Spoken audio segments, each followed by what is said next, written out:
जय श्री कृष्णा, जय श्री राधे। अर्चना के कृष्ण गुणगान चैनल पर आपका स्वागत है। अपने पिछले जन्म का संपूर्ण वृतांत जान लेने के पश्चात सत्यभामा ने भगवान श्री कृष्ण से पूछा, हे नाथ, आप तो स्वयं ही काल स्वरूप हैं, फिर आपको तिथियों में एकादशी व मासों में कार्तिक मास अधिक प्रिय क्यों है? इस पर भगवान श्री कृष्ण ने कहा, हे प्रिय, एक समय राजा बेन के पुत्र राजा पृथु ने भी देव ऋषि नारद से इसी प्रकार का प्रश्न पूछा था। इस तब नारद जी ने जो कहा था वो मैं तुम्हें बतलाता हूँ। नारद जी ने कहा, पृथु को बतलाया कि हे राजन, पूर्व काल में समुद्र का पुत्र शंख महाशक्तिशाली था। उसने अपने बल से इंद्रादि देवताओं को स्वर्ग से खदेड़ दिया और लोकपालों के अधिकार छीन लिए। इससे भयभीत होकर इंद्र सहित सभी देवता लोकपाल आदि सुमेरु पर्वत की गुफाओं में छिपकर रहने लगे। दुष्ट शंखासुर उन्हें खोजता हुआ इधर उधर भटकने लगा, लेकिन उसे सफलता नहीं मिली।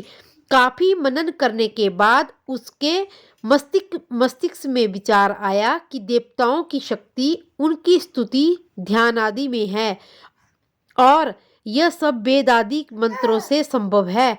अतः वह ब्रह्मलोक में जाकर वेदों का हरण कर लाया और जल में जाकर रहने लगा। शंखासुर के इस कृत्य से ब्रह्मा जी सहित सभी देवता व्याकुल हो गए। अंत में वे सब भगवान विष्णु की शरण में गए और जब भगवान विष्णु की शरण में गए तो भगवान विष्णु शेष शैया पर शयन कर रहे थे। वहां जाकर देवता उनकी स्तुति करने लगे। देवताओं के स्तुति गान से भगवान विष्णु जाग गए और देवताओं को अपने सामने दयनीय अवस्था में देखकर पूछा कि हे देवताओं, तुम्हारी ये दशा किसने की है? तब देवताओं ने उन्हें प्रणाम करके कहा, हे प्रभु, समुद्र के पुत्र शंखासुर के कारण हमारी ये दशा हुई है। यह दुष्ट हमें स्वर्ग से खदेड़कर वेदादि ग्रंथों को चुराकर जल में जाकर छिप गया है। वेदों के न रहने के कारण हम देवताओं की शक्ति क्षीण हो गई है, क्योंकि यज्ञ आदि क्रियाएं नहीं हो रही हैं। हे भगवान, हम आपकी शरण में हैं, अब आप ही हमारा कल्याण करें। देवताओं की विनय सुनकर भगवान विष्णु ने कहा, हे देवताओं, मैं तुम्हारे मनोरथ अवश्य पूर्ण करूंगा।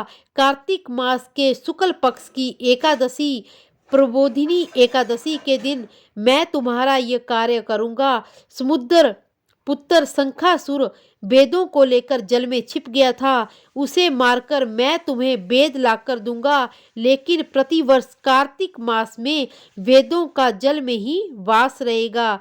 श्री विष्णु ने आगे कहा, जो लोग कार्तिक मास में एकादशी को मेरा पूजन करेंगे वे पूज्य होंगे। तुम लोगों ने इस एकादशी के दिन मुझे जगाया है, यह मुझे विशेष प्रकार से प्रिय रहेगी। हे देवताओं, जो व्यक्ति इस एकादशी तथा कार्तिक मास में श्रद्धा भक्ति से व्रत करेगा और मेरी पूजा करेगा, उस पर मेरी विशेष कृपा रहेगी। सूत जी ने कहा, हे ऋषियों, जो व्यक्ति इस कथा को श्रद्धा भाव से पढ़ेगा और सुनेगा, उसे संसार के सारे सुख और दीर्घ काल तक प्राप्त होंगे। जय श्री कृष्ण, जय श्री राधे।